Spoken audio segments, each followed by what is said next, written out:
Hey friend, I hope you're doing great. And today we were going to talk about OpenAI Codex. So it's this new product that OpenAI released about a couple weeks ago. And just this week it moved into being available for Plus users. I think the plan name is Plus users, but it's basically the basic, $20 per month subscription to ChatGPT. And it is like kind of like a separate product, or like its own product, but it's wrapped into ChatGPT, which is really nice. So super easy to use. You can see here that move through your backlog faster with AI coding tools powered by our most capable models. And so you guys can do more, like check this out on their website and their streams and everything like that, like their videos and live streams about Codex. They've had a lot of content about it. A lot of people are talking about it because it's really cool. But I'm going to tell you guys how we're using it for the businesses that we work with and in our own business. So, because obviously everything we do, it's just all software, and the coding is so important to it. And so this has been huge. It's a huge unlock.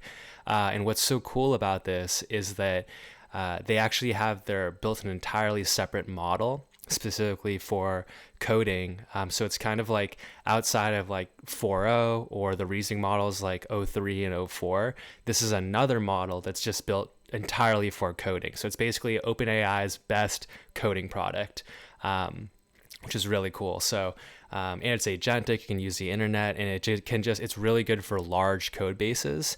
And essentially the way that it works, it's all cloud based, and it connects to your GitHub repo. So your entire repository for your entire product, or for your company, and it can crawl through all of that and deeply analyze all of that to help you make adjustments to your code. And so I've already, been hammering on this with our own software, but all of our clients' websites and apps as well.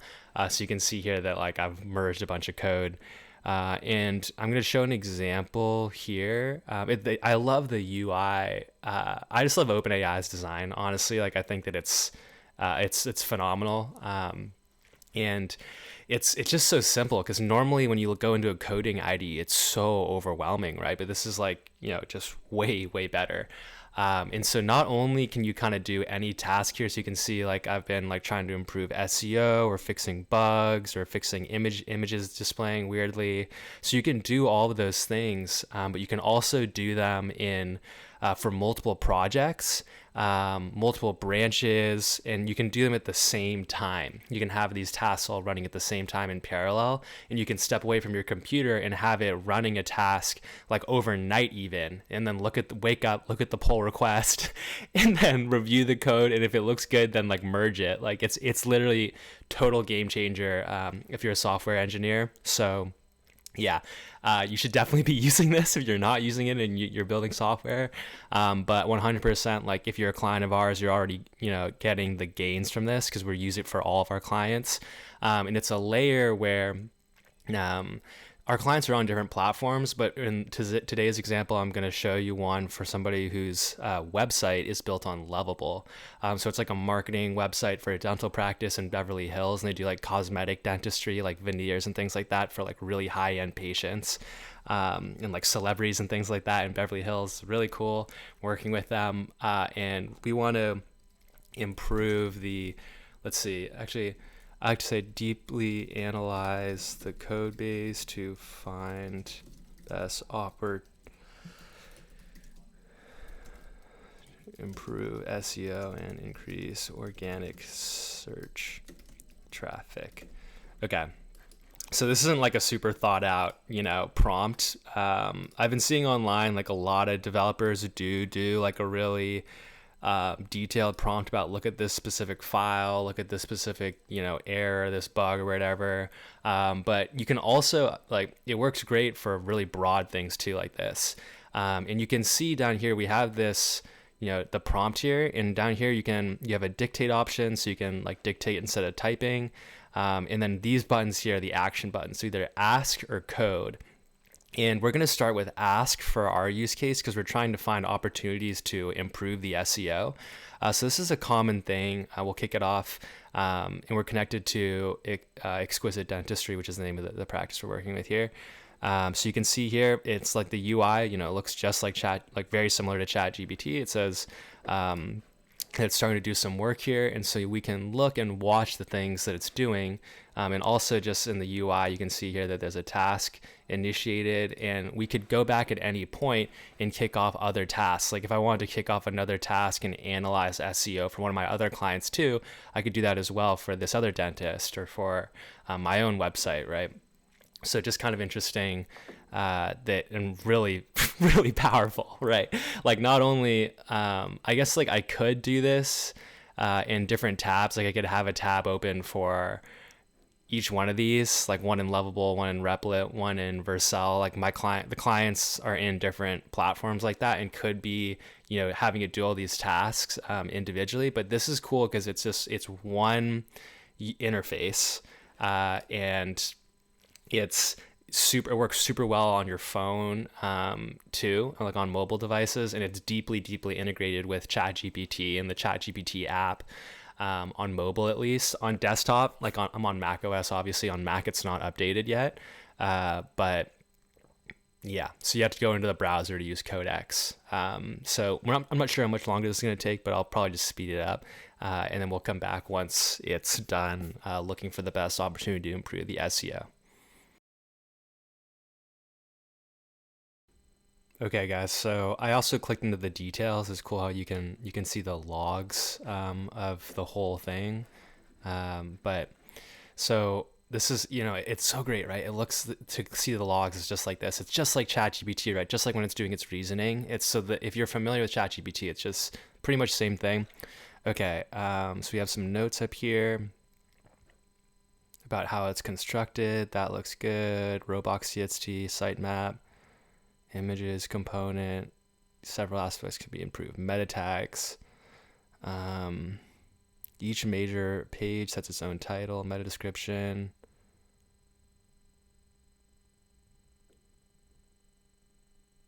Add canonical links. Okay, I love that.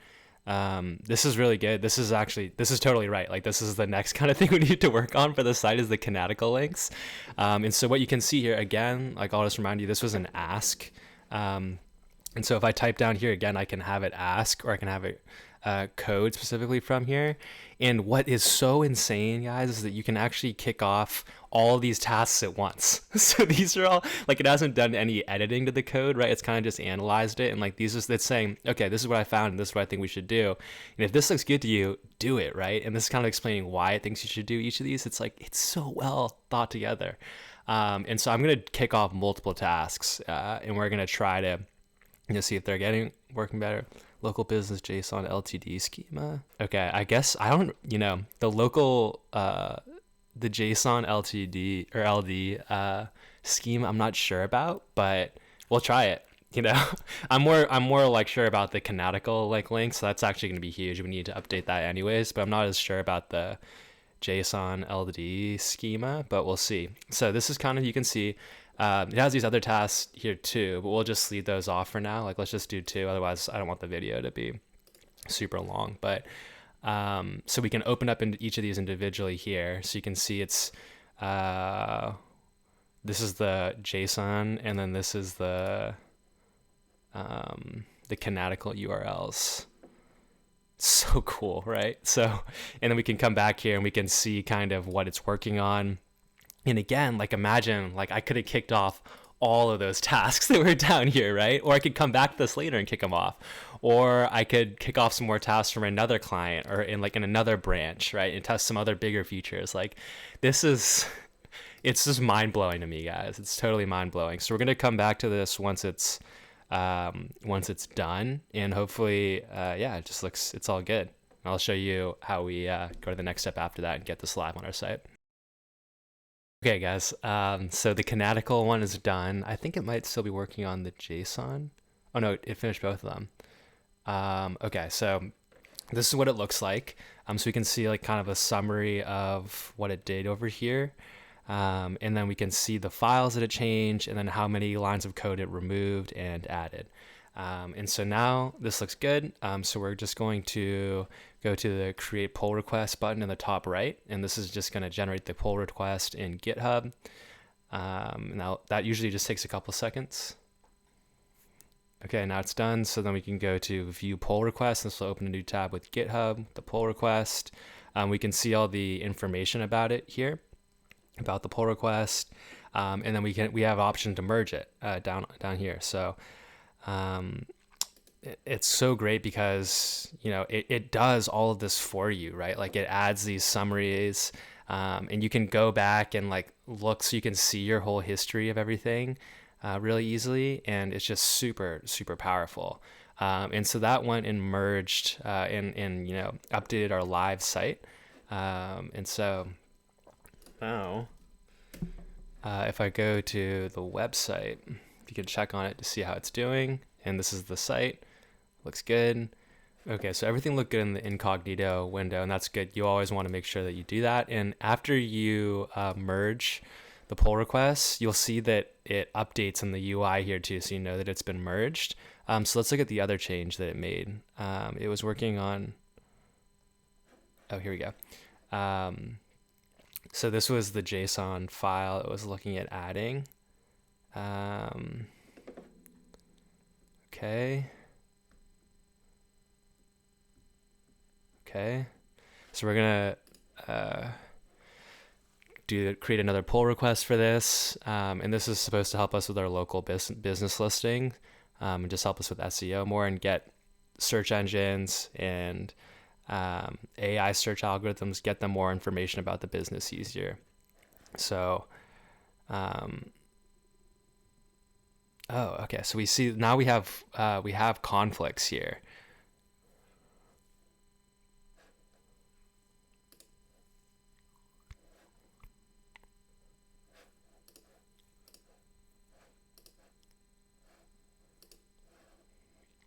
So I think that this one, I mean, I think this is just good, you know, kind of for y'all to understand. Is just that we can kick these things off and multiple times, but it just won't always be like fully ready to merge. I think especially if you kick off like multiple things at the same time. I mean, I wonder what we could say here with this, right? Like I guess we could.